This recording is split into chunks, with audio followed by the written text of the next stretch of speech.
Hi everybody, welcome to this episode of my Dungeon Boss PvP series.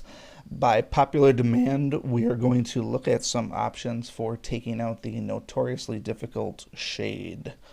So, the point of this video here is going to be to help people who are getting a little bit fed up with all of the Shade teams out on PvP defense. If you're one of the few people who are unfortunate enough to not have Shade, he can be a real pain in the ass to deal with, and obviously you don't get the same level of excitement by having him on your own teams. Normally when I go against Shade teams, I have Shade on offense, so it's not really an issue for me.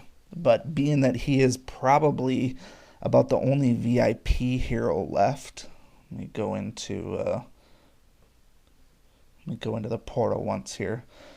I think all of the other guys right now. By the way, this is sort of a live video too. I'm not adding the voiceover after. I'm doing this spur of the moment type situation. So this is going to be a live video, live reactions and such like that. So there's going to be no trickery. There's going to be no camera tricks or editing to show preferable teams or any weird stuff like that. So, as I said, I think Shade is the only guy that's left over that is actually only available in the VIP portal right now. So there are going to be people that still don't have him, pretty much anybody that hasn't spent money, and these are the people that I'm trying to cater to. That being said, just because you don't have Shade doesn't mean that you don't have good heroes. So I'm going to go out on a limb and say that anybody that's running into a ton of Shade teams should at least have a somewhat deep hero roster to start with.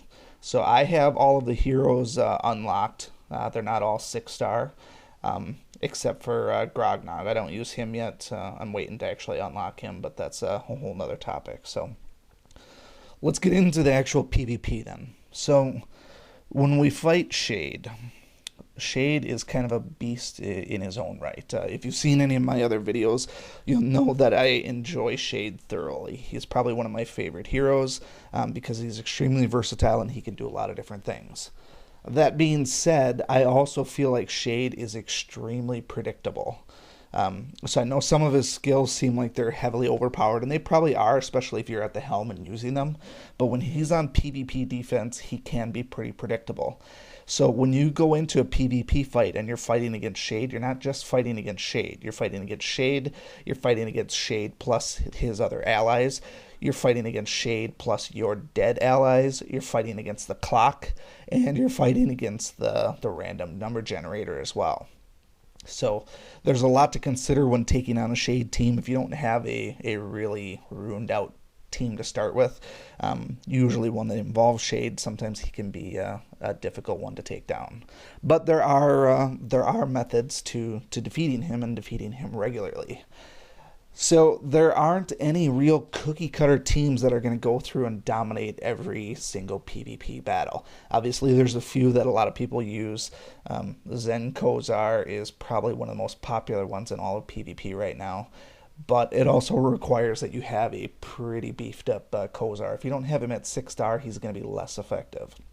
So I will say to start out, if you are going to take on the Shade teams, Zen is probably going to be your best ally to start with. So pretty much every PvP match that I deal with uses Zen, and I know that seems kind of unfair and imbalanced as far as a game goes, that you would need to basically use a specific hero in order to really excel at a part of the game. I feel like there could be a lot of better balancing going on there. So, but in my instance, you're going to need Zen. And not only do you need Zen, you need to keep Zen alive. So I'll talk about that in a second. So if we go into Raid, let's see what we got here. I'm currently in Warlord 3. I actually just upgraded to Warlord last night, I think. So I'm in a new league now. When you're looking at matches, there are basically, in my opinion, 4 different permutations of what you're going to find with Shade. You're either going to find a lead-off Shade, and that Shade is going to be either heavily ruined for attack or heavily ruined for defense. Or you're going to find a secondary or a backup Shade, and he's also going to be ruined for heavily for defense or heavily for attack. So depending on which one you're attacking, you may have to have different strategies. You're not going to be able to use the same team and the same strategy for everything because, like I said, it's not just Shade that you're going against. It's who are they bringing along with Shade. So being that we are in Warlord League here, I don't care if somebody is 64, 62, 69, 70. I don't care what their level is. If they're in this league, they're fair game for me to destroy. So we'll take a look at the hero powers. Typically, I would go for the lowest one first. So this Astrid team does not have Shade, so that one's a skip. Astrid team number 2 does not have Shade. Shade team. Okay, so this one has Shade, and it also has a Kozar. So Shade and Kozar are very common together, and honestly, almost all of the PvP matches, when you get higher, are going to have probably Shade, Kozar, and a lot of times Grognog too. So handling those teams requires a little bit of micromanaging and understanding of mechanics.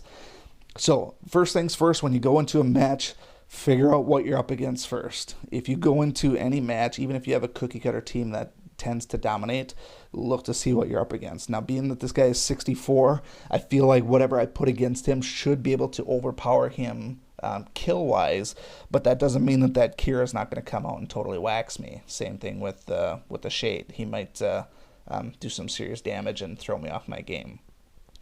So first things first is look to see what we're dealing with. So Kira doesn't have any legendary runes.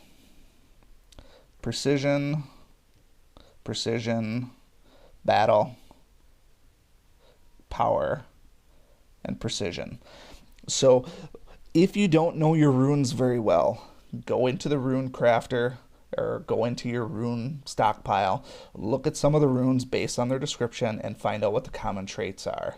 Make yourself a cheat sheet and know what you're up against. If you see somebody that has some sort of improved power rune and you're like, oh, it's just an improved rune, if it's a heroic or legendary rune, you can bet the person has that on there probably because it has some sort of added damage to it. It's not just some poor rune that they threw on there just to have on there. So if you have somebody that's got a bunch of greater runes or even superior runes and then mixed in as some sort of improved rune, keep in mind the type of stats that could be on those runes, and it could be heavily geared out towards plus damage. So I'm not overly concerned about Kira. Basically, Kira is going to be a problem if we bring in a lot of dark heroes. So when you bring in dark heroes, Kira is always a threat. So I'm more concerned about what's going to happen with Shade. So Shade has some good stuff on here. He's got Tactics, and that's a legendary one too, so that's going to be a good one. Greater Life, Power, and Bulwark. So being that he has a mixed bag, I'm not overly concerned about this Shade. I know he's going to be pretty tough, but he's not all in as far as attack. He's not all in for defense. If he's not all in for attack, I feel like I'm going to be able to survive whatever he actually attacks with. So now that we identified the opening salvo from him, we have to identify not just what sort of runes are on these guys, but when you do PvP, you have to stop for a second and think what's going to happen with the team that you bring in. Now he's bringing in 2 dark allies. They're going to be, good allies for Shade. So we have to understand how this is going to play out if it gets through all 8 of the turns. So are we going to be able to make it through every one of the attacks and make it into the next round? So first things first, that's going to happen. Kira's going to come up and he's going to do his regular AoE attack. So that being said, if we bring in dark heroes, we're going to take a good amount of damage. Some of them might die. If we bring undead, they're toast. Don't ever bring undead into PvP. So after that happens, Zen is always going to be my first person. So no matter who I'm bringing, Zen is always first. So the question is, who are we going to enlighten and what's going to be the result of that? We have to think about what's going to be the biggest threat here. So when I do enlighten, we have to remember that I'm going to get to attack before Shade does. So the question is, can I kill Shade in 1 hit or 2 hits with whoever I have? And if I do that, what's going to happen after that? We know that with Ponty coming up, he's going to get the first of the normal attacks, and he's going to bring back Shade if I killed him, and he might still whip out some sort of an epic attack, so we have to watch out for that. The biggest threat here probably is going to be Kozar. Kozar is pretty much a one-hit kill machine. Usually people put him out there as far as a threat goes, just to either scare people away or to make you focus on him and let some of their other guys do killings. Now when I see this Kozar, I see 5 stars. When I see his runes, tactics, power, vampire, vampire, precision. So this guy here is expecting to get his attack off with Kozar, and my guess is if it gets to Kozar, it's probably going to be lights out. So we either need to take our enlightened hero and focus on Kozar, or we need to somehow wipe the entire team. So because of Shade's passives, we are not going to be able to do any sort of CCs. That's one of the things that Kozar is always susceptible to. If you could freeze him, maybe you could buy yourself a turn and survive a little bit longer. So in this case here, I feel like a light team is probably going to be beneficial because I'm going to be able to get a hit in before Shade does any real damage. We know that if it gets to round 2, Shade is going to do his Spirit Link. Spirit Link is great when you use it in campaign. It's a super cool, super handy thing, and it's good for using on PvP offense, but it's extremely predictable and easy to overcome when it's on PvP defense, because even if he does do Spirit Link, odds are, unless I've wiped the team already, and if I've wiped most of his team already, I don't care if he does Spirit Link, because I'm going to take him out soon enough. But the very next turn, he's going to drop Spirit Link, and he's going to possess somebody. So depending on who's left over, he's going to possess them. So that's the biggest concern when you're fighting Shade, is once you get to the point of battling against the clock. You have to understand who you kill, who he's going to ultimately possess. And so if you are unfortunate and you bring somebody along that's really good and he gets wiped out on the first attack due to one of Shade's first attacks and he just dies, you have to make it a point to either take Shade out quickly or hope that he revives one of his own people or possesses one of his own people. I've seen some instances, the worst case scenario is probably if you bring along Emily and then he possesses Emily and brings back one of his own allies. It can be an absolute disaster. So based on what I see here, I have a pretty good idea of what I actually want to take. Because they're lower level, I feel like my Masuda Kira is going to be pretty powerful. So the main threats here are going to be Ponti, and they're going to be Kozar. So he's going to be my primary Enlighten. So now it's just a matter of who do I want to bring along with him. So we're going to go ahead and attack. I know it's been a few minutes now, and I apologize for rambling on. So we got Zen, and then who do we want to bring along with Zen? We want to bring along Kira, but I don't want to bring just Kira and put him in next. I want to think about who's actually going to go well with them. So we're looking for some other type of a big hitter. Now, we could usually use Cobalt. Cobalt is one of my go-to heroes, but the thing is, Cobalt is maybe not the most destructive against those dark heroes, and I don't know that he would be able to kill them in one hit. So when we're talking about light heroes, we could bring along Black Diamond, we could bring along Augustus. Augustus is great for just soaking up damage. So we have a couple of different options here. So I don't have runes on Augustus right now, so I'm not going to use him. So I'm going to actually go ahead and bring along Emily. And that's not, it's not the most common instance, but that's what I'm going to do. So I'm going to bring Emily. And then I'm going to do Leo. You might be wondering why I'm bringing along Leo. Because those guys are dark, and Shade's got that passive on him, you can't use his amplified light debuff anyways, and that's not really a concern of mine. When I fight Shade teams, particularly when I'm dealing with an opening round Shade, bringing along additional light heroes, specifically with like Leo or Emily, the goal of that is to distract Shade from hitting Zen. It's likely that Zen is going to get targeted more often than not. That's just what I've noticed with my experience. So let me tell you a little bit about why I picked this team. First of all, they're all yellow, which is going to be good against Ponti and Kozar and Shade.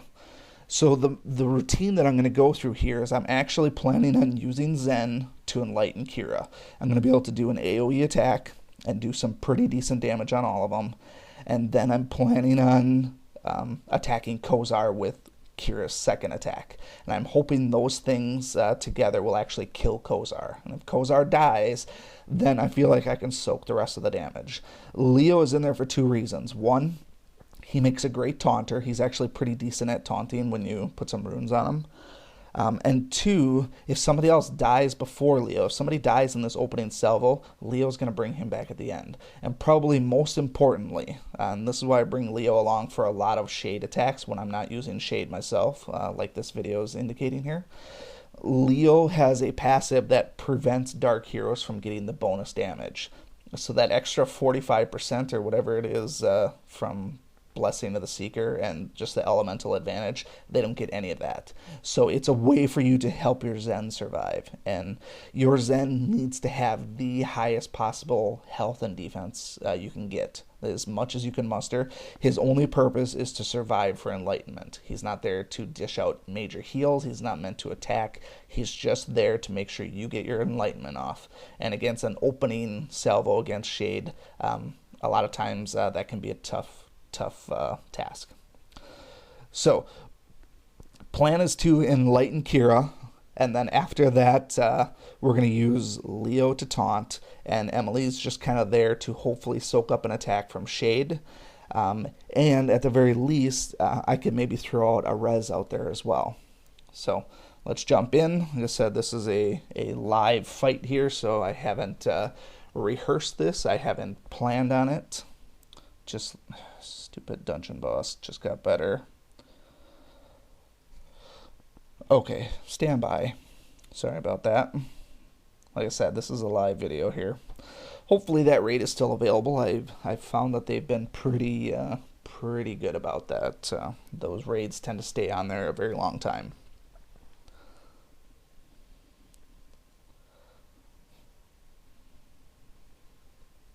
But yeah, couldn't have come at really a worse time right in the middle of our recording here.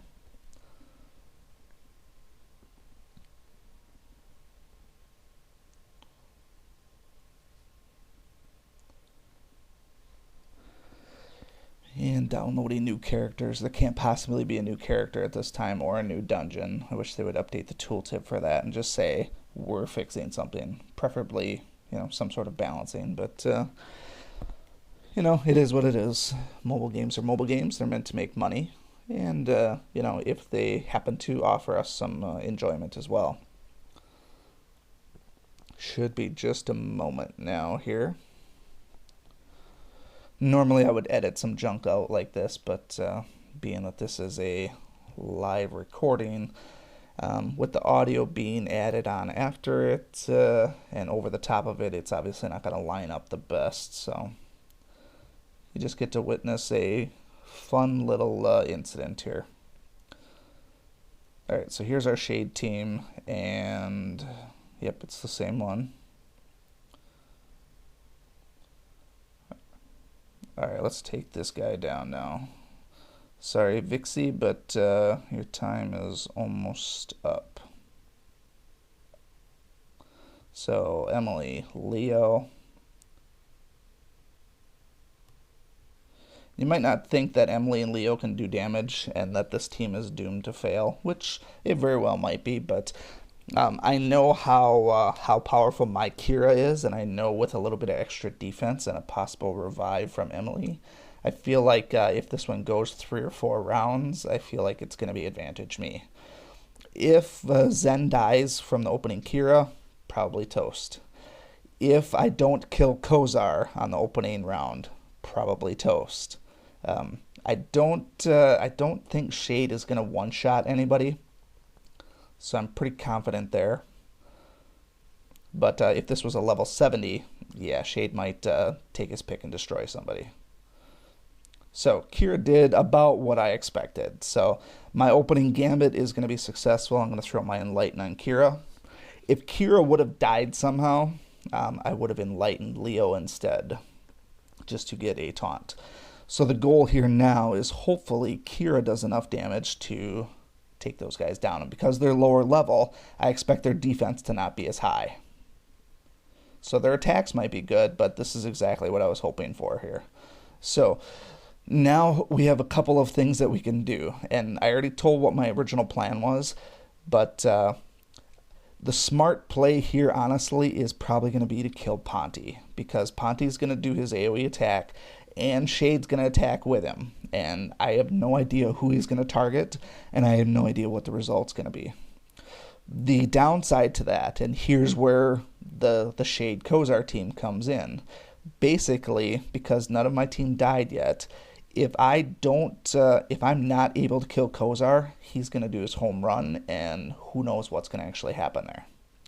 But I am all about numbers and percentages, so I'm going to take out Ponty first. And now that's much less to worry about. So I got 2 hits to try and kill Kozar. And neither of these guys do a ton of damage. And that's kind of how it goes. So I don't expect to kill Kozar. That's, if we're being honest here, I don't expect him to die. So we could use the Enlighten here, or his enhanced light buff, but that's not going to help. So there's no way that Leo's going to kill Kozar in one hit. So the smart play here is going to be to use his taunt and hope that helps him survive a little bit. Really, the only person that needs to survive Kozar's attack is Leo, because then when he does die, hopefully he brings back Kira or even Emily, and then I can revive and hopefully start the process over. So here goes nothing. Kozar's going to do home run. And it had pretty much its desired effect. So Kira survived, which is good.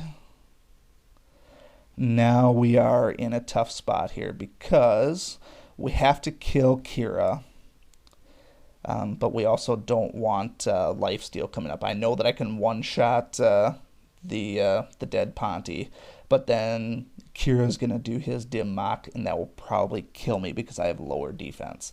And honestly, the lifesteal might even kill him as well, but let's try for Kira. Hope he doesn't dodge, and he did, so this one's pretty much toast. Oh, I stand corrected. So let's kill him, and let's hope we get one more dodge. Okay, don't rely on dodges. I kind of got lucky here. I don't have him ruined heavily for dodge, but nevertheless, it was a win. It may not have been pretty, but your goal when doing these PvPs now is not really for stars. It's for defeating Shade and making that guy feel like he's worthless. So, sorry, Vixie, but you were the victim of my first tutorial video here. So there will be another video for dealing with Shade when he is a lead-off attacker, which is a much different mechanic. So stick around for that one, and let me know if you have any questions, or if you have any questions about specific teams that you want to try and face. I'll be glad to do any type of experimental videos that you'd like to see. So stick around. We'll have a second video up very, very soon. Thanks.